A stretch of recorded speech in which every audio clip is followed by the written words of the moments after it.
Presently, and at once, the Djinn in charge of all deserts came rolling up. "O Djinn of all deserts," said the dog, "is it right for any one person to be idle, what with the world being so new and all, and that other people should have to work twice as hard to make up for him?" "Certainly not," said the Djinn. "Well," said the horse, "there's a thing in the middle of your undiscovered sandy desert with long legs and flat back, and he hasn't done a thing these past 3 days. I asked him to put his back into some proper work on Monday morning." "And what did he reply?" asked the Djinn. "Humph." "All he ever says is humph," said the dog. "I asked him to help fetch and carry." "And what did he say to that?" said the Djinn. "Humph," said the ox. "It's the only thing he does say. I asked him to help with the ploughing, and I suppose he said humph," said the Djinn of all deserts.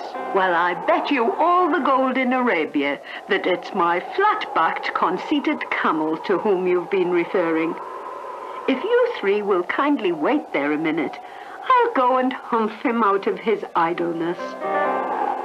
Off rolled the Djinn in charge of all deserts, up to that excruciatingly idle camel, who was, of course, admiring himself as usual.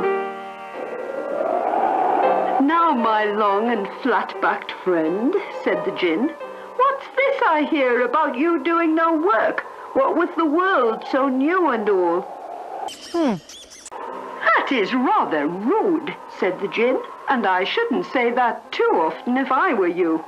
Now listen, you have given the 3 a lot of extra work to do on account of your excruciating idleness. Aren't you just a little bit sorry?" "This is my last warning," said the Djinn. "Use that word again, and it will be once too often.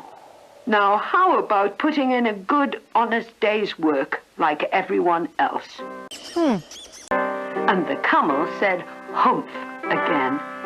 But it was indeed once too often, for the Djinn in charge of all deserts worked a great magic upon it.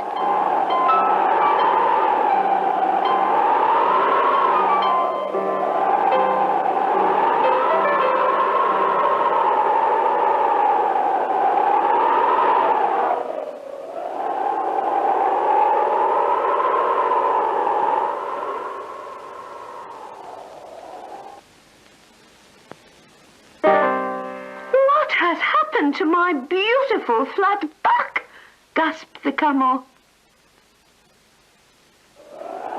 "That is your very own hump," said the Djinn, "that you have brought upon yourself by being bad-tempered and idle. And now you are really going to put that new back of yours to work."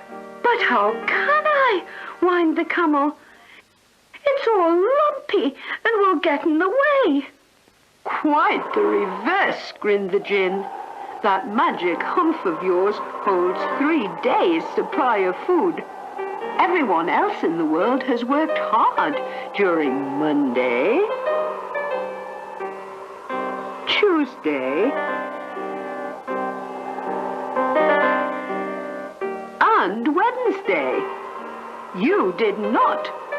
So you owe everyone 3 days' work. Now, thanks to your hump, you can catch up on all your tasks without having to stop to eat milkweed, prickles and things. And of course, there will be no time to admire your new back in pools of water. You'll be too busy using it."